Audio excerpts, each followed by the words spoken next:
Avant la fête de Pâques, Jésus, sachant que son heure était venue de passer de ce monde au Père, et ayant aimé les siens qui étaient dans le monde, mit le comble à son amour pour eux. Pendant le souper, alors que le diable avait déjà mis dans le cœur de Simon Iscariote, fils de Simon, le dessein de le livrer, Jésus, qui savait que le Père avait remis toutes choses entre ses mains, qu'il était venu de Dieu et qu'il s'en allait à Dieu, se leva de table, ôta ses vêtements et prit un linge dont il se ceignit.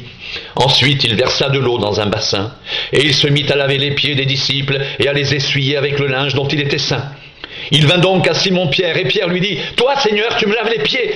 Jésus lui répondit, « Ce que je fais, tu ne le comprends pas maintenant, mais tu le comprendras bientôt. » Pierre lui dit, « Non, jamais tu ne me laveras les pieds. » Jésus lui répondit, « Si je ne te lave, tu n'auras point de part avec moi. » Simon-Pierre lui dit, « Seigneur, non seulement les pieds, mais encore les mains et la tête. » Jésus lui dit, « Celui qui est baigné n'a besoin que de se laver les pieds pour être entièrement pur. Et vous êtes purs, mais non pas tous, car il connaissait celui qui allait le livrer. C'est pourquoi il dit, vous n'êtes pas tous purs. » Après qu'il leur eut lavé les pieds, et qu'il eut pris ses vêtements, il se remit à table et leur dit, « Comprenez-vous ce que je vous ai fait?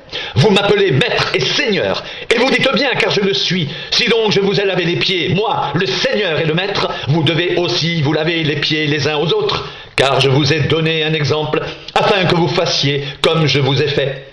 En vérité, je vous le dis, le serviteur n'est pas plus grand que son Seigneur, ni l'apôtre plus grand que celui qui l'a envoyé. Si vous savez ces choses, vous êtes heureux, pourvu que vous les pratiquiez. Ce n'est pas de vous tous que je parle. Je connais ce que j'ai choisi, mais il faut que l'Écriture s'accomplisse. Celui qui mange avec moi le pain a levé son talon contre moi. Dès à présent, je vous le dis, avant que la chose arrive, afin que lorsqu'elle arrivera, vous croyez ce que je suis. En vérité, je vous le dis, celui qui reçoit, celui que j'aurai envoyé me reçoit, et celui qui me reçoit, reçoit celui qui m'a envoyé. Ayant ainsi parlé, Jésus fut troublé en son esprit, et il dit expressément, en vérité, je vous le dis, l'un de vous me livrera. Les disciples se regardaient les uns les autres, ne sachant de qui ils parlaient. Un des disciples, celui que Jésus aimait, était couché sur le sein de Jésus. Simon-Pierre lui fit signe de demander qui était celui dont parlait Jésus. Et ce disciple, s'étant penché sur la poitrine de Jésus, lui dit, « Seigneur, qui est-ce » Jésus répondit, « C'est celui à qui je donnerai le morceau trempé. » Et ayant trempé le morceau, il le donna à Judas, fils de Simon l'Iscariote. Dès que le morceau fut donné, Satan entra dans Judas. Jésus lui dit, « Ce que tu fais, fais-le promptement. » Mais aucun de ceux qui étaient à table ne comprit pourquoi il lui disait cela, car quelques-uns pensaient que comme Judas avait la bourse, Jésus voulait lui dire, « Achète ce dont nous avons besoin pour la fête, ou qui lui commandait de donner quelque chose aux pauvres. » Judas, ayant pris le morceau, se hâta de sortir. Il faisait nuit. Lorsque Judas fut sorti, Jésus dit, « Maintenant le Fils de l'homme a été glorifié, et Dieu a été glorifié en lui. Si Dieu a été glorifié en lui, Dieu aussi le glorifiera en lui-même, et il le glorifiera bientôt. Mes petits enfants, je suis pour peu de temps encore avec vous. Vous me chercherez, et, comme j'ai dit aux Juifs, vous ne pouvez venir où je vais. Je vous le dis aussi maintenant. Je vous donne un commandement nouveau.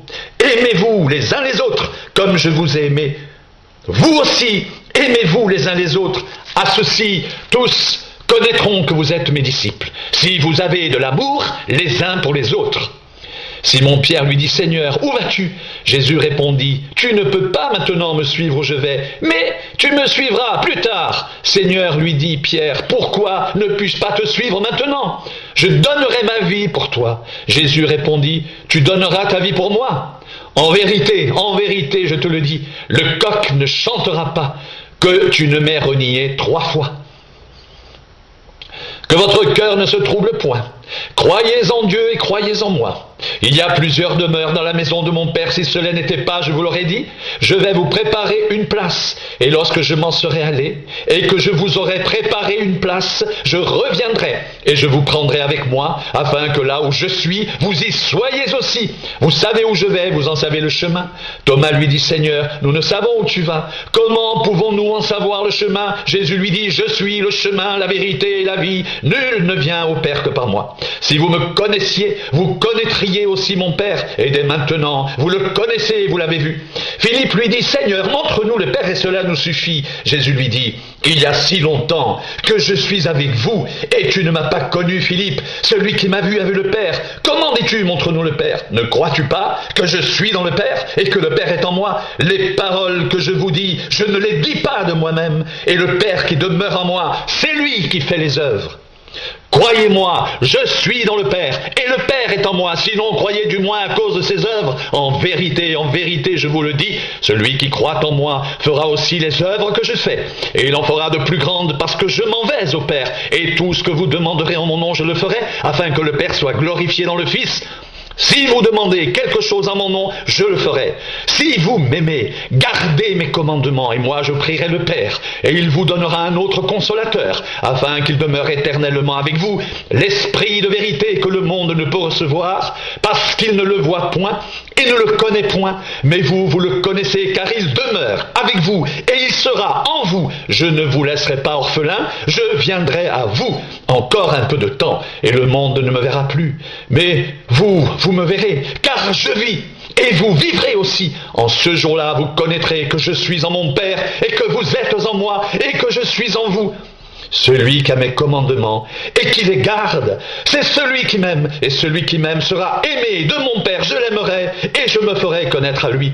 Jude, non pas l'Iscariote, lui dit, Seigneur, d'où vient que tu te feras connaître à nous et non au monde? Jésus lui répondit, si quelqu'un m'aime, il gardera ma parole, et mon Père l'aimera. Nous viendrons à lui, et nous ferons notre demeure chez lui. Celui qui ne m'aime pas ne garde point mes paroles, et la parole que vous avez entendue n'est pas de moi, mais du Père qui m'a envoyé. Je vous ai dit ces choses pendant que je demeure avec vous. Mais le Consolateur, l'Esprit Saint, que le Père enverra en mon nom, vous enseignera toutes choses, et vous rappellera tout ce que je vous ai dit. Je vous laisse la paix, je vous donne ma paix, je ne vous donne pas comme le monde donne, que votre cœur ne se trouble point et ne s'alarme point. Vous avez entendu que je vous ai dit, je m'en vais, et je reviens vers vous. Si vous m'aimiez, vous vous réjouiriez de ce que je vais au Père, car le Père est plus grand que moi, et maintenant je vous ai dit ces choses avant qu'elles arrivent, afin que, lorsqu'elles arriveront, vous croyez, je ne parlerai plus guère avec vous, car le prince du monde vient, il n'a rien en moi, mais afin que le monde sache que j'aime le Père et que j'agis selon l'ordre que le Père m'a donné, levez-vous, partons d'ici. Je suis le vrai cep, et mon Père est le vigneron. Tout sarment qui est en moi et qui ne porte pas de fruit, il le retranche. Et tout sarment qui porte du fruit, il l'émonde, afin qu'il porte encore plus de fruits. Déjà vous êtes purs à cause de la parole que je vous ai annoncée. Demeurez en moi, et je demeurerai en vous, comme le sarment ne peut de lui-même porter du fruit, s'il ne demeure attaché au cep. Ainsi vous ne le pouvez pas non plus, si vous ne demeurez en moi. Je suis le cep, vous êtes les sarments. Celui qui demeure en moi, et en qui je demeure, porte beaucoup de fruits, car sans moi, vous ne pouvez rien faire. Si quelqu'un ne demeure pas en moi, il est jeté dehors, comme le sarment, et il sèche.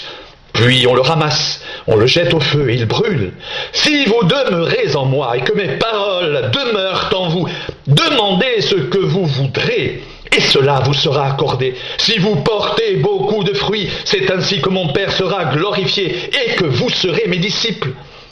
Comme le Père m'a aimé, je vous ai aussi aimé. Demeurez dans mon amour. Si vous gardez mes commandements, vous demeurerez dans mon amour, de même que j'ai gardé les commandements de mon Père et que je demeure dans son amour. Je vous ai dit ces choses afin que ma joie soit en vous et que votre joie soit parfaite. C'est ici mon commandement. Aimez-vous les uns les autres comme je vous ai aimés. Il n'y a pas de plus grand amour que de donner sa vie pour ses amis. Vous êtes mes amis si vous faites ce que je vous commande.